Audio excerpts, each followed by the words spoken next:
Olá, bem-vindo a mais um programa Conversando com o Jefferson. Hoje aqui meu amigo de longas datas, Bruno Apolinário de Carvalho. Bom, Bruno, bem-vindo, Bruno.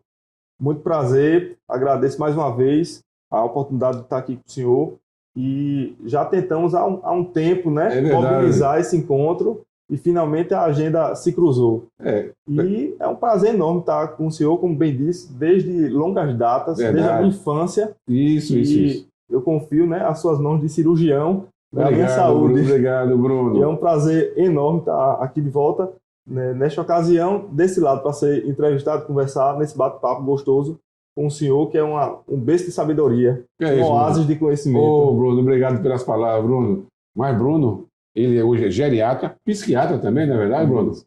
E está aqui nos ajudando. Acho que eu ser paciente dele na parte da geriatria. Já estou precisando das orientações do doutor Bruno. Bruno, que é filho do grande amigo meu, o bem chamado o Luizão, né? Também, você ficou também muito grande também, né? Alto também. A família Justamente. toda. É 1,93 m, meu Sim, pai 1,91 m, então sim. ficou ali no mesmo interim. É o Brunão, vamos dizer assim. Isso, justamente, conhecido popularmente. Mas, Bruno, me diz uma coisa. O que te levou a fazer medicina? Repare bem, lá em casa, desde pequeno, todos foram muito bem livres para escolher o que quisesse, desde que estudasse. Então, faça a sua parte e daí você tem a liberdade de escolher o que quiser. Então, o imperativo é a leitura, é o estudo. E daí, eu, como toda criança, pensei de um tudo. Porém, por volta do ensino fundamental, um finalzinho ali, quarta série, quinta série, início já do 2, foi quando eu consegui ver de uma forma mais nítida, né, o Sim. cuidado. E sempre quando eu ia para casa das minhas avós, principalmente materno e paterno, né, ambas, eu gostava muito de estar junto, de conversar, de tocar, de cuidar, de saber das doenças, de como estava evoluindo. Ah, Isso a gente vai tomando gosto. E chega um momento que as disciplinas da escola, né, dos estudos do corpo humano, da biologia, do comportamento, nos leva a ir pelo caminho da saúde. E quando chegou no ensino médio, e temos a oportunidade de conhecer as profissões, foi quando eu bati o martelo. Realmente, eu quero ser médico. E o desafio é grande. exatamente, não é fácil, né? Que vê hoje a concorrência é muito grande, né? Para você poder Isso, entrar na faculdade, né? Que vê que não é fácil. Muitos jovens aí penam muito para conseguir fazer isso. Mas você isso. foi muito bem. Eu falo assim, que se dedica consegue, né? Tem uma meta, a vontade, vai, se consegue, Justo. né? E assim, a minha formação foi muito bacana. Eu tive a oportunidade enorme, né, de estudar primeiramente lá no Colégio de Freira, né, Santa Maria, e depois eu terminei meus estudos na Herente, Sim, que foi assim a minha casa. Eu digo que eu sou grato eternamente com os meus mestres de lá. Até sim. hoje mantenho muito contato, vou sempre que posso lá, que é bom a gente retornar a casa, né? É verdade. E conversar com os amigos. Eu levo todos como amigos, até hoje em dia. E isso dá uma gratidão enorme. E foi lá que eu tive a oportunidade também de fazer intercâmbio cultural para os Estados Ah, Unidos. seu isso, bom, conseguiu. Isso. Passei lá um semestre letivo, conheci a Sim, cultura. Isso abre portas, abre também a mente amém, é a verdade, novas Bruno. oportunidades, É a verdade. novas formas de enxergar o mundo. Aqui nosso mundinho fechado, né? Eu Isso, também digo que aprendi muito quando comecei a viajar. Então, eu consegui fazer, também ir para outros países, assim, e eu aprendi muito com isso. Então, coisas simples, sabe?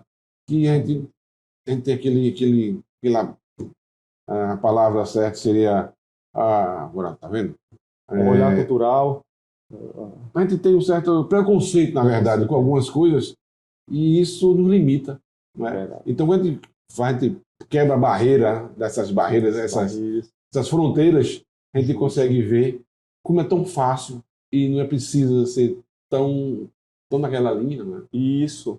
É justamente aprender a respeitar o outro, é Sim, tratar o sim. outro não como a gente gostaria de ser cuidado, mas como o outro gostaria de ser tratado. É, Então, quem define a forma de ser cuidado, de ser tratado, é o outro. E olhar por essa ocasião permite entender melhor. E não, o diferente não é errado, é apenas é diferente. diferente. E ninguém é igual. E ninguém é igual, graças a Deus, né? É bom, isso é bom. Viva a A diversidade. diversidade. Isso. Cada cultura com sua magia. É É muito verdade. bacana. É Bom, muito interessante. o Bruno, e daí fez o seu curso, terminou, e por que despontou para da psiquiatria? Pois é.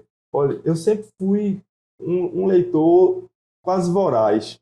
E entender a mente humana é um desafio eterno. Quanto mais evolui, quanto mais estudos, menos a gente sabe, parece, porque é uma gotinha no oceano.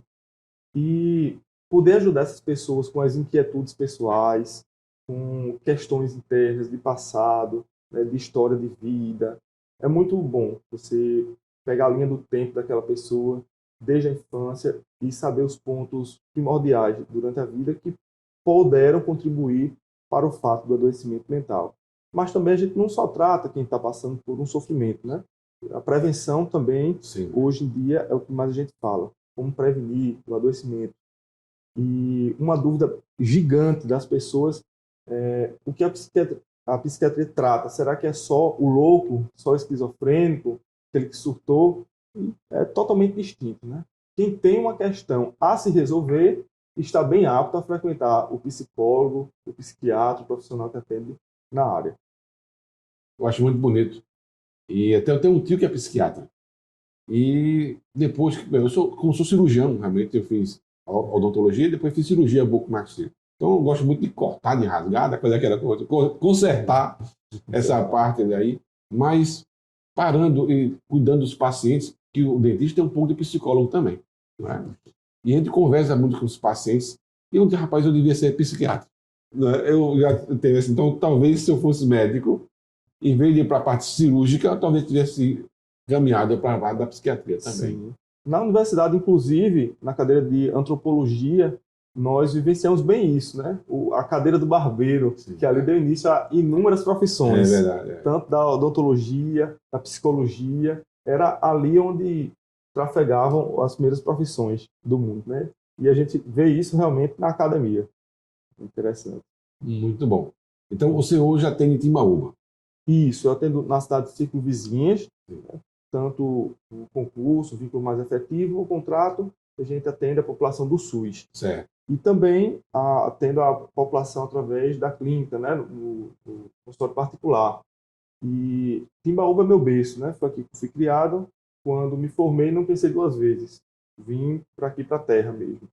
Eu tenho esse afeto, esse gosto pela cidade, tanto zona rural, de onde vieram os meus avós maternos, quanto da cidade, onde já estavam estabelecidos meus avós, por parte de pai. Então, esse nuance, esse misto, me completa até hoje. É tanto que eu não passo um mês sem ir ao sítio do meu avô, lá no... Estão nos Patos, é isso? É sítio Patos e Várzea do Carpina. Sim, sim. Ali o berço, sempre dou uma passadinha lá, gosto demais da zona rural, aquele vento, aquele silêncio. É gostoso mesmo. Isso, e ver principalmente a pecuária, né? Acho muito bacana, muito bonito. E na cidade, claro, né? Uma cidade de médio porte, Timbaúba, né? Não é uma cidade não tão de interior, mas tem as suas potencialidades. E, como se diz, né? A gente sempre pode melhorar e avançar. Mas você prefere a geriatria ou a psiquiatria? Olha, aí é um duelo difícil, viu? Porque eu sou apaixonado pelos dois. E andam muito juntos. Na geriatria, o que a gente mais encontra realmente é o adoecimento mental, o declínio cognitivo. Então, estão bem aliados. E é bem interessante que a gente consiga tratar do idoso com esse olhar da geriatria. Que não são todas as drogas que a gente consegue fazer no adulto para o idoso, por conta das interações medicamentosas, da cascata, do mecanismo da farmácia, né? Que a gente chama de farmacocinética, farmacodinâmica, como é que o medicamento vai agir no corpo. Sim. Muda totalmente. E a gente trabalha muito em cima disso. Os idosos vêm polimedicados, ou seja, com múltiplos medicamentos, e a nossa meta é enxugar, é deixar um tratamento muito mais dinâmico, muito mais fluido, para que não haja isso. O medicamento sempre, a gente comenta, ajuda para tratar uma doença, mas vai interferir, gerando talvez outra. Então, o olhar da geriatria dentro da psiquiatria é muito valioso.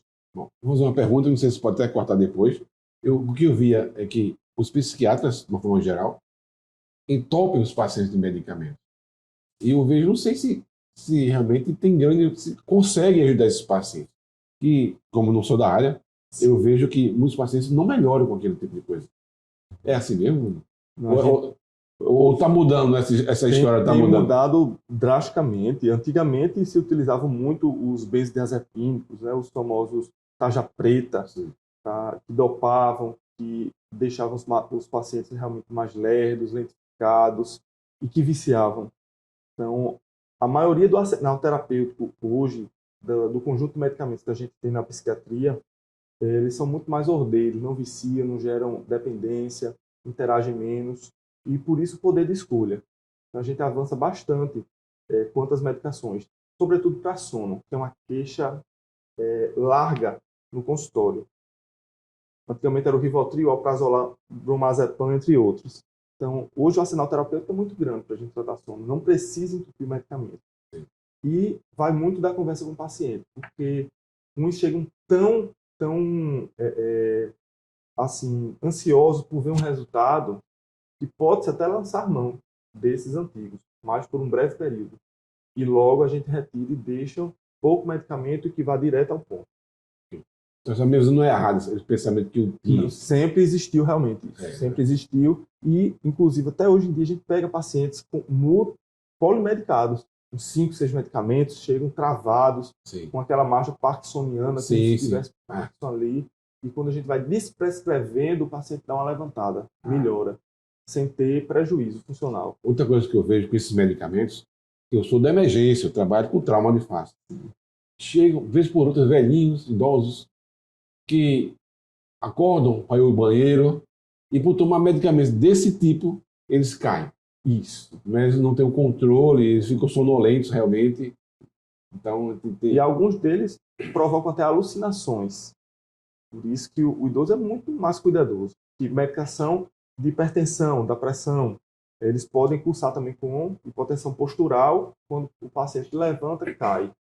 Além dos riscos estruturais da casa, um tapete, um calçado de dedo, tudo isso a gente interroga na consulta geriátrica, porque a arquitetura também influencia. Se tem muitas barreiras para ele levantar de madrugada e ir até o sanitário, por exemplo, ou mesmo a luz distante, ou um quarto totalmente escuro, isso vai dificultar a ida dele.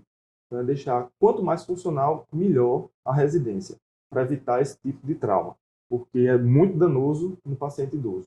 Eu sempre oriento, olha, cuidado com esses medicamentos. Eu sempre falo. E quando acordar, você espera um pouquinho, você senta, espera um pouquinho, né? Não levante logo não, conta até 30 e depois levanta e vai ao banheiro, porque se levantar logo, vai cair. Justo, é igual a televisão de antigamente, tem que esperar aparecer ali o som e a imagem. Muito bom, Bruno. Bruno, mas também você é escritor também, Bruno? Olha, eu já me atrevi desde a adolescência a produzir, né, tanto da prosa quanto da poesia. E na pandemia foi um espaço de efervescência de artes, eu acho que para toda a população. Foi a época que o pessoal lembrou que a cultura é o que baliza toda a sociedade, né? Acaba tudo, mas a arte fica. Então, consumiu-se filmes, consumiu-se livros, a própria música, né? Os artistas aí nas lives. E eu já tinha muitos escritos desde o final da minha infância, início da adolescência, que sempre gostei de colocar essas evidências pessoais. E me juntei com alguns colegas poetas, tanto da Paraíba quanto do Rio Grande do Norte. Mas todos da medicina também, não? Todos? Não, diversos. Você pensei que era só da medicina, né? E apesar da medicina ter muitos amigos que são artistas, a minha melhor amiga da medicina, poetisa também, maravilhosa, minha amiga Kátia. E a gente conseguiu, ela me deu muita força, inclusive, para publicar. Porque tem questões que a gente, não, vou deixar isso comigo, né? Mas eu desprendi. E a gente publicou realmente um livro em conjunto, uma obra literária muito bacana.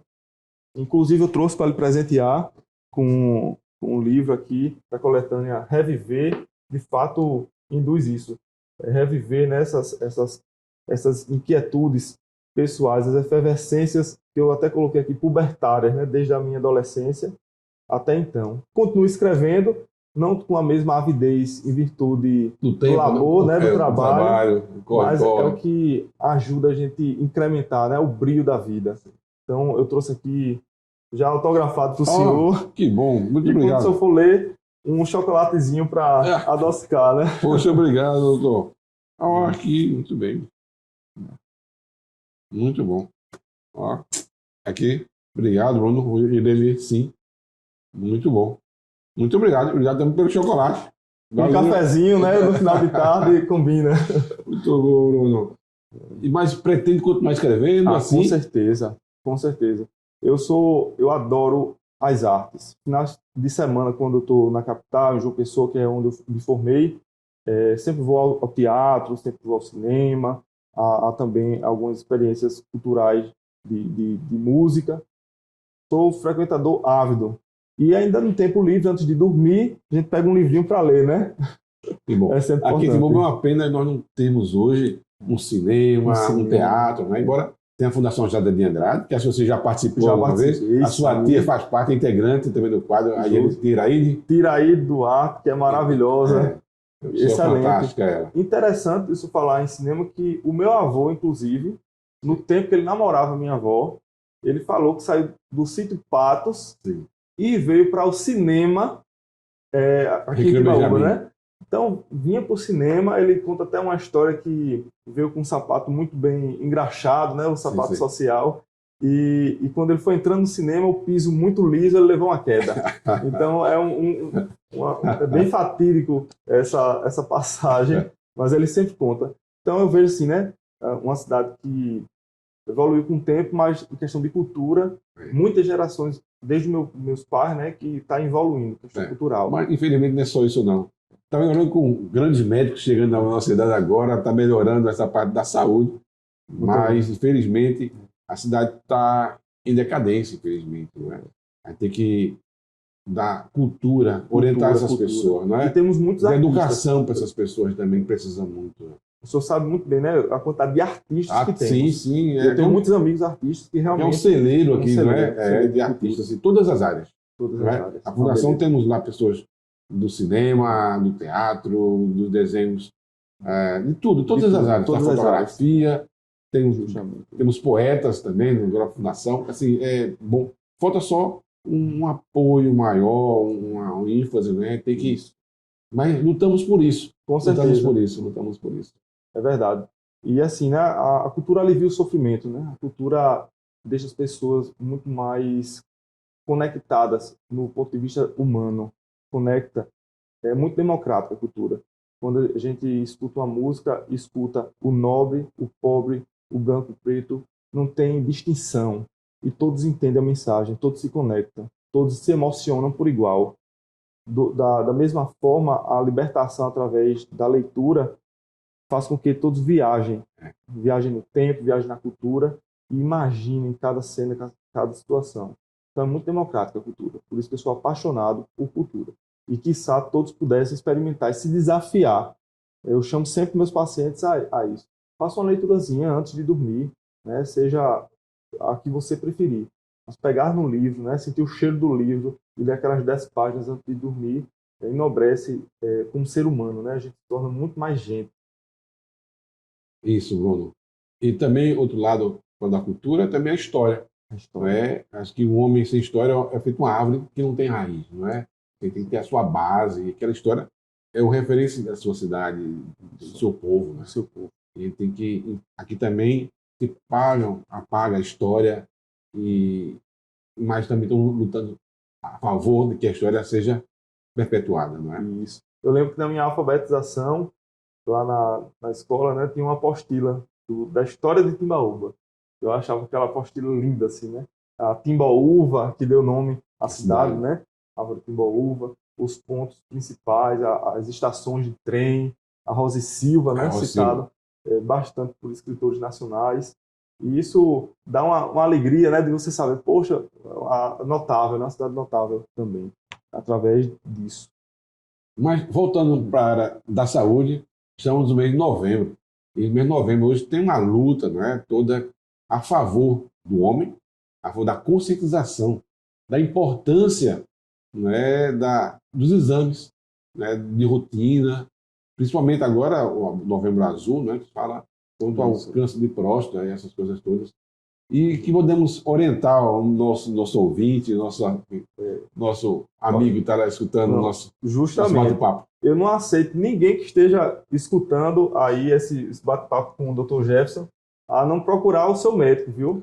Porque os homens é um desafio a entrar no consultório médico, sobretudo nesse mês. Sim. É o mês da prevenção, sobretudo do câncer de próstata, mas é um apelo a cuidar da saúde, para ter uma homeostase, um equilíbrio corpo-mente do homem. Então a gente pega pelo braço mesmo e quer que ele chegue para a gente fazer o check-up, para saber as inquietudes mentais e físicas. E a próstata, eu até sempre brinco, olha, ninguém vai chegar fazendo exame de toque no consultório não, viu? Hoje em dia a medicina está bem evoluída, a gente solicita os exames de sangue, solicitamos exames de imagem para uma suspeita diagnóstica. Então, é uma conversa muito tranquila no consultório, não tem nada de chegar invadindo espaço de ninguém, não. E caso necessite alguma alteração desse exame, não é? Você encaminha então para urologista, não é? Claro, muito tranquilo. Mas esse pontapé inicial para colher os exames, né, o PSA, sobretudo, o PSA total, se tiver alguma queixa, a ultrassonografia, tem dolor, não dói, o custo é baixo, tem também na rede pública. Então, o apelo aos homens se cuidarem, para ter maior qualidade de vida, não ficarem sofrendo com as queixas. E tem uns que esquecem, não é? Que tem que ver se a glicemia, claro, como é que está. O meu apelo maior é o seguinte: saiba que uma glicemia alta, uma diabetes, algumas medicações de hipertensão pode provocar impotência. Então é melhor ir para se consultar com o médico, viu? Eu estava atendendo, eu faço um atendimento voluntário aqui de Imaúba, em algumas áreas, e estava o cidadão, ele, que estava com a diabetes um pouco alta, mas o doutor passou 2 comprimidos para ele, mas ele estava tomando só um, de vez em quando. E achava que estava bom. Porque eu não estou sentindo nada. Não estou sentindo nada. Inclusive, há 2 semanas atrás, eu e o nosso amigo Dr. Biratã estávamos no congresso no Rio de Janeiro justamente sobre isso. A taxa de adesão medicamentosa pelos pacientes, que é o grande desafio. Então, a gente abordou bastante esse tema e algumas estratégias para que os pacientes, de fato, consigam tomar a medicação. De hipertensão e de diabetes, tem um programa Farmácia Popular que os principais medicamentos são liberados de graça. Então, não tem custo para a população. Então, o que está ocorrendo para não ter essa medicação sendo administrada? Por isso, a importância da orientação, quem mexe em celular, dos aplicativos, são estratégias múltiplas para conseguir que o paciente levante e lembre de pegar a sua caixinha de remédio. E tomar. Tomar. Não achar que não estou sentindo nada, não vou tomar mais o remédio. Falta conscientização, orientação. Claro. Eu noto também, Bruno, que antes os médicos, eles não tinham tanta conversa, não é? Olha, é isso aqui, então toma um remédio e acabou-se, né? Hoje eu vejo que tem uma maior interação entre o paciente, né, o médico e seu paciente.